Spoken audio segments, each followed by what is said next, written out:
change. So welcome, my name's Lucinda, and I have many years in corporate learning and development roles. I saw someone's a change manager. You're very welcome here. I also believe very much in that. In fact, so much so that I wrote a book about change. So in terms of other things I do, I also host the HR Uprising podcast, and that will be coming live again on Monday, the 17th of June. We've had a little bit of a break from it just recently. And I'm just very interested in all things organisational development. So hopefully, whatever we do, we'll try and make this as practical as possible. In terms of what I do as a day job, I run Actus, which is a software business. So we have performance management software, which is appraisals, PDRs, but we also have learning management software, compliance software, and 360 feedback as a tool, which is probably really relevant to this particular topic. So if any of those things you're ever interested in, do please, sign up for one of our demos if you want to just have a look at what it is we offer, but consider chatting to us if you've got challenges in those areas. In terms of what I want to cover today, is I'm going to go into really the idea of feedback, really. So what are our evidence-based drivers of performance? And I say it links into feedback very strongly. Why it's so important to try and establish a culture of courageous and consistent feedback. We talk about pitching feedback at the right logical level for those of you who've done NLP or come across DILTs. And as ever, I'll try and make it as practical as possible.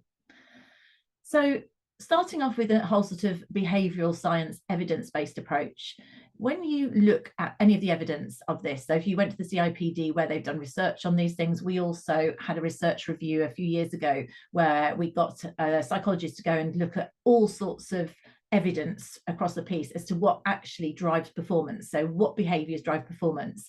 It's really clear, consistent themes that come through time and again, is if you want to have a high performance culture, you need to have very clear goals for people. So they need to know what's expected of them, but goals on their own don't do it. They also need to have recognition and clear feedback in terms of what they're doing right and what they can do even better. And circularly, usually that's going to come from a line manager. It doesn't have to just come from a line manager. What we really need to do is make sure that people are trained in such a way that they know how to deliver that feedback and they can deliver it effectively for you. So those are the three sort of foundations. And then what you want to do alongside this is you have to have consistent people and performance activities. So something like a performance management process, people need to trust that it's going to happen in a consistent fashion. And that in terms, not only are they seeing that process is happening regularly and consistently, so all managers are doing it, people can expect to have a PDR or objective set. Also, the way in which it's managed is transparent. I was listening to someone talking yesterday about the importance of transparency and trust, and that is key as well. So it's not just the process, it's the way in which the line managers conduct it. And that ultimately, those are sort of the key foundations of a high performance culture in terms of these things. So what we can do is try and educate our managers. We can try and establish goals and feedback and really embed it so that it's something as consistent as possible. In terms of how we interact with the senior managers in our business, if we're part of them, we lead by being transparent and trustworthy, or we encourage them to be as open as possible in terms of building trust and make sure things are just not done, try and avoid things being done in darkened rooms. I think back in the day when things like pay reviews and things like that often happening, I say a darkened room, but you know what I mean, where it doesn't seem to be that transparent. So people really expect that transparency. And ultimately, this all flips back to feedback. If people don't know how they're performing, I'm running some training on underperformance at the moment with a large university, and it's interesting how often it comes up even now, years on, 25 years ago when I worked internally in an organization. HR would say, someone will come to them and say, this individual's not performing. And the first question HR would ask is, well, do they know? And the person would sort of start to squirm because they hadn't spoken to them. So really what we're about here is helping to make it feel safe to provide feedback. And that's going to help individuals in question feel motivated and perform. So it sounds so obvious, but funnily enough, it's not that common. And why is it not common? Well, there are things that stop us from providing feedback. Let me throw that open to you in the chat. Why do you think people don't give feedback as much as they might? What stops them from doing that? Okay, wait a moment. I'm just going to shut my door as well. Why might you not give feedback? Why do you think other people don't do it? Absolutely, Mike. Fear of confrontation quite often. And is it because we feel we're going to be confronting, or do we feel that the person is going to be defensive? Yeah, fair people, absolutely, Joe. People are going to take it too personally.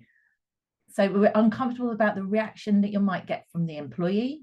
And just generally, it feels uncomfortable. It feels uncomfortable sometimes you feel like you're being critical of people. I mean, it is interesting, isn't it? Because it feels uncomfortable probably because we don't do it all that often as well. We're not really that absolutely loose, not that common on it. It's not that commonly done. Maybe it's not role modeled effectively in a way which it feels safe. Absolutely. So we've had bad experiences. So it really is something that you shouldn't feel too bad. It's interesting, isn't it, that we're automatically feeling it's going to be something that's difficult and negative, and so we don't really want to do it. And actually, I think that's, if I had heard that, is a good point, can come out of the blue. That's where people react negatively if they don't see it coming. Again, really, because in many organizations, we have a bit of a feedback vacuum, as what I was suggesting. This is why it becomes more difficult. Adding to your absolutely valid points there, neuroscience also suggests that we can find feedback stressful, basically. So they tell us that if I said, simply saying, let me give you some feedback, apparently that creates that fight or flight response in the brain. So it can be something that really does threaten people, make people feel uncomfortable.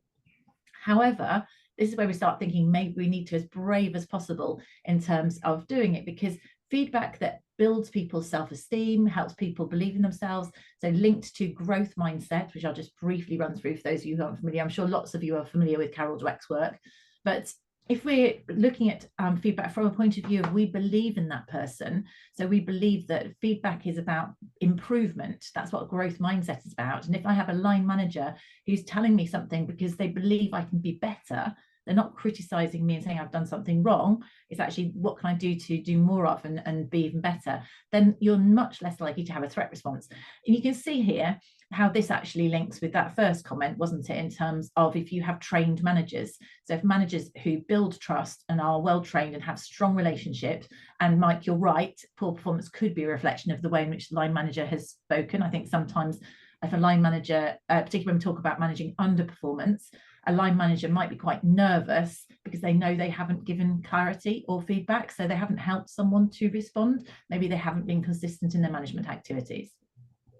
So it's not surprising that people find it nerve-wracking in terms of getting it. It invokes our own fight or flight response, and sometimes that's almost because we're unused to it. And really what we need to do is try and get more habitual about it, try and improve it more so. So I touched on the growth mindset stuff, so Carol Dweck's work, where she was basically saying that what we need to do culturally is to encourage people to believe that they can improve, right? So it's not absolute. Potential is not absolute, which is interesting for me because I think that ties into, people don't use it so often now when you think about performance and potential on 9-box grids. Is potential something we should go? Growth mindset should mean we can all reach our potential as opposed to have it limited. It's about seeing challenges as routes in which we can develop. It's encouraging people to be resilient. So you get a setback, what do you do about it, as opposed to give up, you quit and stay. That's not what we want. It's all about putting energy into being the best we can be and not seeing feedback as a criticism. It's seeing it as something that you can learn from, as a tool for improvement. So encouraging growth mindset amongst our people and our managers and a style in that way is going to build more trust. The other content that I thought was interesting to share with you that I was recently looking at. Have any of you come across Radical Candor by Kim Scott? So it's about 6 or 7 years old, I think, the book. She was a former executive at Google and at Apple. And it's an interesting one because this thing, it seems quite common sense in many ways. But notice what a lot of us said, that we're worried about people being defensive. And that's maybe because we're I suppose in terms of how that feedback is delivered, we're worried that people are going to take it in a defensive way. And basically her concept of radical candor, it's all about delivering feedback in a way where we are caring for the person.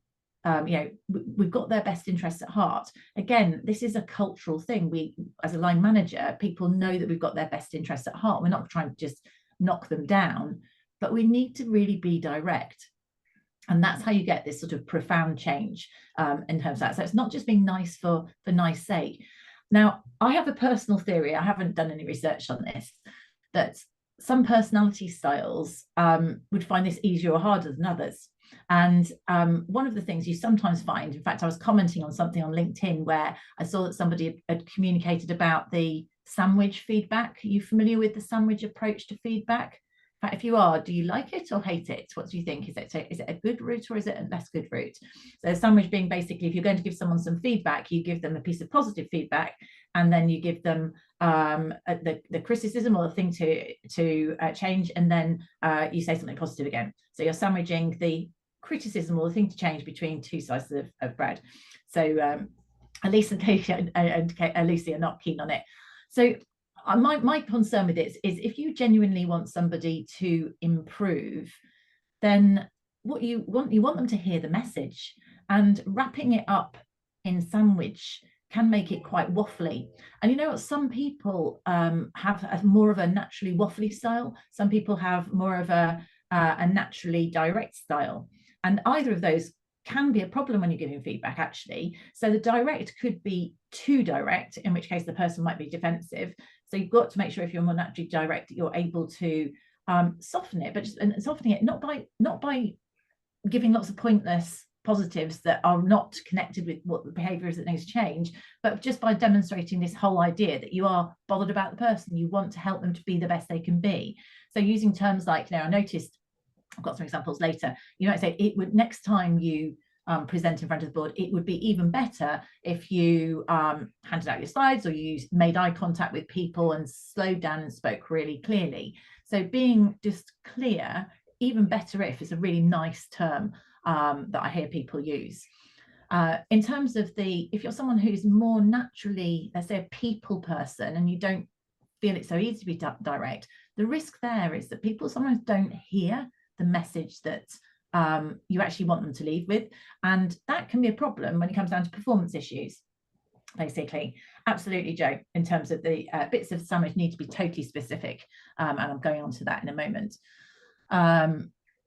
Yes, totally clear. So Joe said it's okay as long as people don't shy away from giving a substantial or meaningful filling, otherwise people don't hear the key development feedback. So it's one of those, it's not a magic wand, is it? The main thing is, and that's what I quite like about this radical candor, is just being direct, but in a way which is empathic and shows we care about those people. And if we are doing that, and of course you can't just do it overnight, you're doing it in a way that's going to help that person to be better, and hopefully you're not going to get them to be defensive. So putting that into action, and we will go on to specific, etc., then basically what we need to do, if we want to encourage people in our organizations, we need to get them to be clear at communicating. We need to build habits of frequent feedback. We need them to be consistently building trust, so doing what they say they will do, having empathy, holding one-to-ones where they're interested in the person as an individual, not just not just on task, and also making sure they've got the right skills, so training them to be better at this sort of thing. Now, the thing about frequent feedback for me, when I talk to people and when I'm doing training on managing underperformance, and actually the next one of these touches on some of this, one of the next webinar that I'm doing on this topic touches on this. One of the things I often talk to people about, say, well, how would you feel if your manager felt that you were an underperformer and had felt that for a long time and hadn't told you? And most people, because no one really gets that wanting to come to work as an underperformer, most people would find that really upsetting. Actually, it would break trust. So if you know that your line manager will tell you when you're doing things right, recognition, but also tell you things when you're not doing things right, then that's a way of building trust. The other piece for me is about giving feedback in a timely fashion, so that people don't have to wait and get it all saved up till the end. So just making it something that you're catching people. There's a book, 1 Minute Manager. It must be 35 years old, but here they have this adage called catching people doing things right. If you get in the habit of catching people doing things right, so giving specific recognition when something good happens, you're going to build trust, or your organization is going to build trust. So if you think about this strategically, can you do things where you are you've got recognition tools, for example, where you can encourage people to do that on a regular basis. But then when they've done that, that makes it much easier for people to be able to give something which might be more critical. Because the idea is, if you've got that kind of investment in your emotional bank account from your line manager, that they tell you when you're doing things right, when you need to correct something, it doesn't feel anywhere near as painful. So it's all common sense, isn't it? But again, as so many of these things, it's not so common practice. Let me just quickly pop this poll up if we talk about common practice here. Let's see, right, let's share this for you. So if those of you who are in organizations, or if not, think of organizations that you work with if you're independent. So that should say a rating scale. Yeah, should be giving the option. Basically, 5 is good, 5 is great, 1 is dire. If you've got a 0, it's even direr. Such thing as direr. So where do you think people are in terms of giving feedback in your organization? So although this is common sense that we're talking about here, how common is the practice of it in your organizations that you work with? Okay, brilliant. I think I'm going to stop your share results. So although that is bell curve-ish, it's definitely on the lower side of bell curving, isn't it? So the majority, 77% of people would rate it a 2 or a 3. Now, I don't know if that's because I've got my 0 by accident in there, in terms of maybe that makes it more of a centre routing, but certainly average, there's definitely room for improvement. So these models that we've got here are all things that you could share with your organisation. This model I've used a lot in training, just in terms of helping people work out what specific is. So quite often you hear people talk about general versus specific feedback. I'll give you a very short examples of this, because I'm sure this audience know this already. But essentially, if I was to say general positive, it would be someone saying something like, great job, well done. In fact, I had a line manager who used to only ever give general positive feedback, and I just wondered whether or not he actually had a clue what I did. So he was probably meant to be motivational, but I didn't really find it that motivational.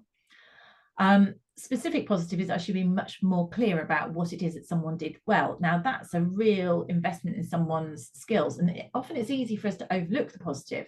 But I often think of people new into roles, or let's say salespeople. Sometimes people don't actually know that if they've got a natural strength and then they go off the boil, they don't actually know what they did well. So specific positive is really helpful for people to understand the positive skills that they have and to repeat them. Specific developmental, well, that is improving. So developmental, we've got corrective, it could be negative, but I try not to. So, you know, developmental is just something you can improve. Well, that's something about helping people to think about what could they do different, basically. So I've got a couple of examples later, but maybe they'd written a report where there were some errors, or they could have put some extra information in, or had it proofread, just being specifics in terms of what they can do differently. Now, in fairness, you could well say there were certain things that were positive. So, you know, we touched on the sandwich earlier. You might well come up with some specific positives in a certain situation as well, but make sure that the specific developmental points are heard. And general developmental or corrective is going to be fairly negative. We probably remember school days, some of us, where people go, could try harder, which just leaves you feeling like you've not done well enough, but you don't know what you need to do to be better. So that isn't great. Now, I don't know whether any of you are able to scribe on here, but so if you're at a computer, it's maybe a bit of an ask when you're on a webinar. But if any of you are able to say, if I was to say a question to you, maybe use the chat if it's easier. If you could only have one type of feedback for the rest of your career, which of those would it be? So if you want to have a go at trying to annotate on the screen, feel free. There are annotation buttons, but it might well be easier just to put it in the chat, and we'll see what everyone says.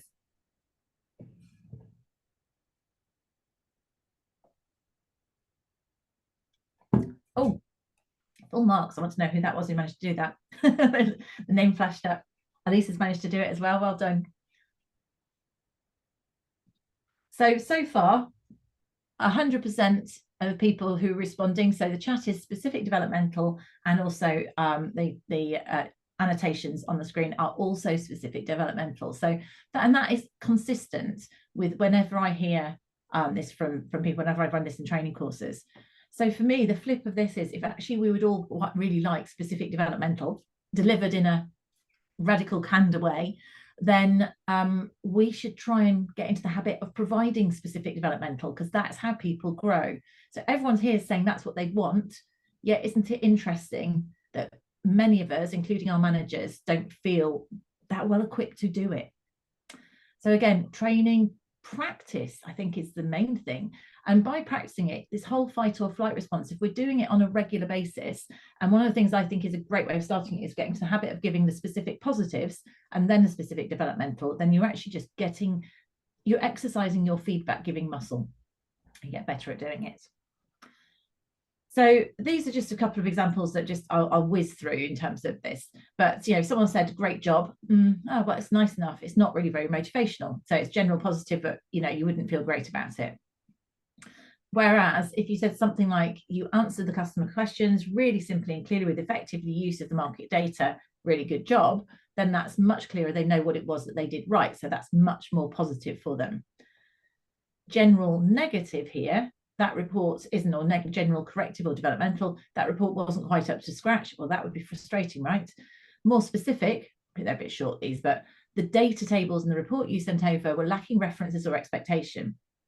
So that's a bit of specific feedback. Now, they're examples, right? They're not best examples in the world, but they're just examples of specific. What do you think would make the impact even more powerful? So you're kind of telling the person what it was specifically. Is there anything you would add to this if you were giving feedback to somebody that you would like to see more of in terms of this? And some of you will have been taught models that do this. The why, yes, Courtney, the why. I'm going to flip that into why it was important. More solutions-based, says Roy. Yep. So what you'd like to see differently. Ooh. That was a picture just fell off my wall. Okay, so absolutely. And so what I'm going to, term I'm going to use here is impact and recommendations. That fits with what both of you are saying here.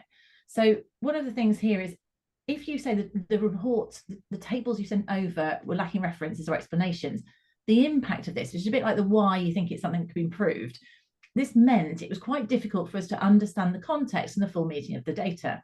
Now, if you're coaching someone, you'd ask a question and say, you know, what would you like to do to change? But you could just go recommendation. What you might want to do next time is reference the data tables at the bottom and write a brief explanatory paragraph immediately afterwards, whatever it is. So as you're saying here, the preferred direction of travel, yeah, Joe's gone, impact, consequence of their behavior, being more solutions based.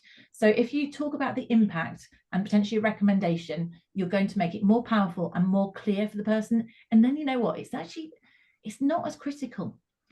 Often people, if you talk about people's behaviors, if you say, you know, something that would behave in a certain way, when they understand the impact on someone else, then actually maybe that makes them less defensive. So as long as you're using this when you're communicating it with real neutral tonality, so you're not tonality. So as long as your tonality is helpful, then actually it's very neutral. This is just what the impact was, helps people understand why they might want to make a change.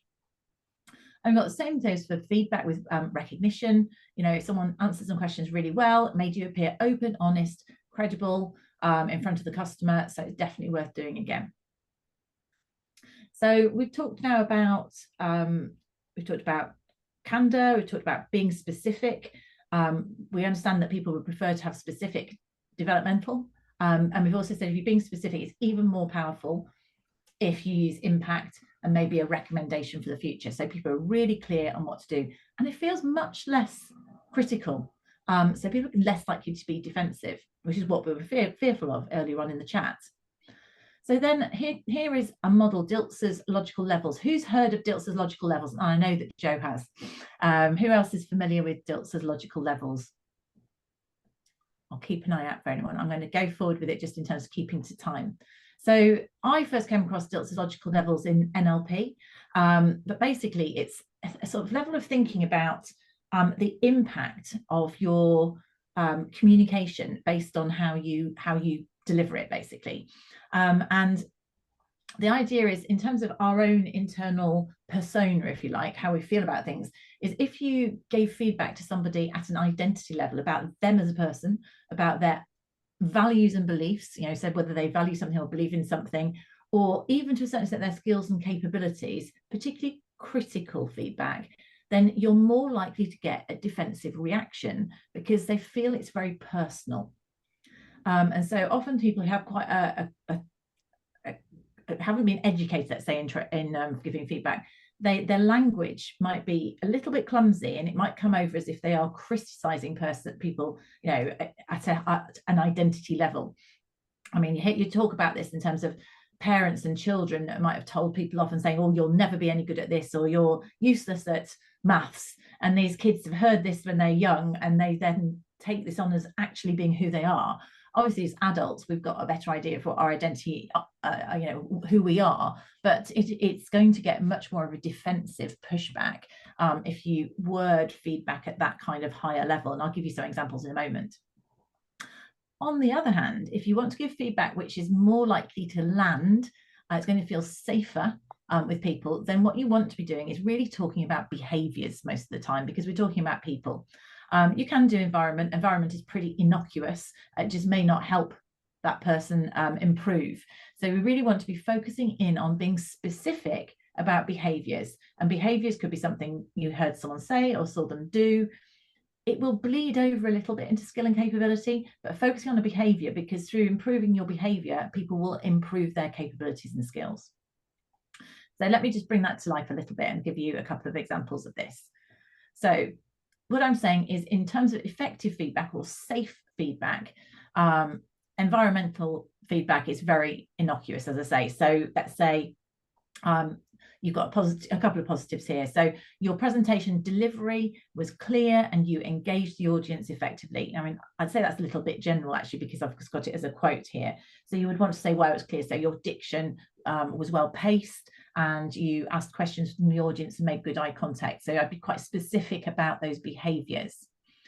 The other one about the behaviour is more of a critical one. So when you arrived 5 minutes late to the meeting, it kind of took us off our flow. It'd be really helpful if you could arrive on time next time. So that's factual. They arrived late. The impact was it disturbed the flow for everybody. Can you just make sure you're on time next time? Yeah, not great. No one's going to be chuffed about that, but let's face it, it's not really that contentious either. Tone of voice would be really important with things like that, to stop people from feeling like they're being told off.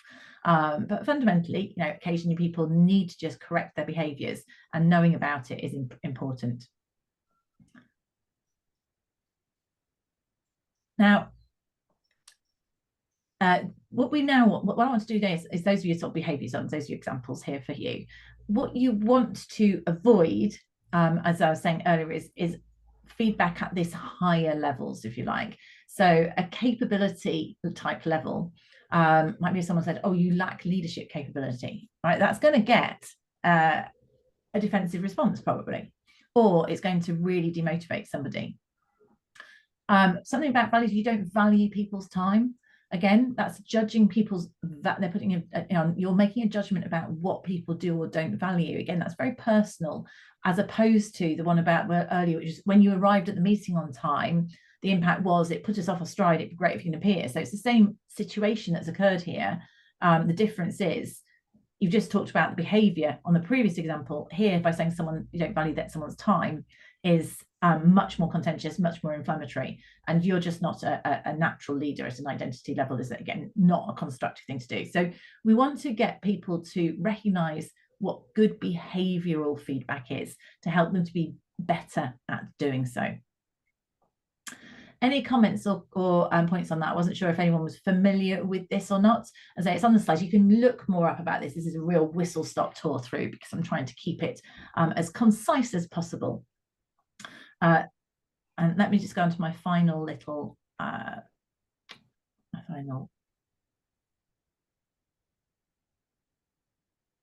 slides. I was just going to try and Katie or Laura, can you just go? I can't fiddle through to try and get rid of the annotations. What was that going to do? I was just going to clear them. I might have done it. There'll be a clear on it somewhere, but anyway, it doesn't matter. Okay. Give it a go in the background. Thank you. So then finally, my sort of summary, as always, I try and make this something which is reasonably practical, some food for thought, things that you can apply in your own business or maybe yourselves. What are our summary feedback strategies? So I'm saying it's worth training individuals and managers in what specific feedback is, and actually, let's say specific behavioural feedback. if you want to create a culture where people feel safe, start by nurturing and encouraging positive feedback, like a culture of recognition. So I said maybe use a recognition tool. And actually my bottom one, I haven't told you this one yet, so I'll tell you that in a moment. So you could use a recognition scheme, but only accept specific examples. So if someone comes with something that's really general, so thanks for being a great, helping me out, go back to people and ask them to be specific, put a model in terms of specific behavior, etc., so they learn how to do it. Giving people feedback, roll out 360 feedback is worth thinking about. Getting people, make sure the questions are really well written, behavioral questions, and give them a proper coaching session to get that feedback given back to them. So that can be really useful. And if you start with it top down, then you'll find that the feedback culture in the organization matures depending on where you are at the moment. So basically the people at the top, once they realize what good or less good feedback is like, they become better at providing it. So 360 feedback is a really great tool for doing it. Train people, educate people in that concept of what radical candor is, in logical levels, growth mindset. So incorporate that as part of your management training, or just do a lunch and learn or something on that, so people think about it and it's fresh for them. Consider creating feedback rituals at the ends of meetings or courses. So what went well, what didn't go well, what would we do differently? Stop, start, continue. That's another kind of model that you can use, which is a safe way of going, if we were to run this exercise again or this project again, what would we not do? Stop. What would we start doing? And what would we continue doing? What worked for us? Ask people feedback. How did I do? Well, what did you think about this? Be brave. Ask people. They'll look like rabbits in the headlights initially, but ask for that feedback, and then and people get more familiar with delivering it, and etc. And then the post-it paperclip trick. This was someone that I worked with, and she used to try and get into the habit of giving positive feedback on a regular basis. When she went into the office, she would have 3 paper clips in her left pocket, and over the course of the day, as she gave some feedback to somebody, she'd move one paper clip from one pocket to the other pocket. So at the end of the day, if they were all still in the left pocket, she knew she hadn't given habitual feedback. But if they were all over there, then obviously she's done a great job. Now, I realise that lots of us are remote now, but there's nothing to stop us from having 3 post-its on the side of your screen and moving it to the other side of the screen. So can you do more on that kind of thing? So worth thinking about just practical ways in which you can just do more of this and with your people and your team. So those are my recommendations and thoughts and suggestions for you. I'd love to know, is there anything that you're going to do, what you might take away from here?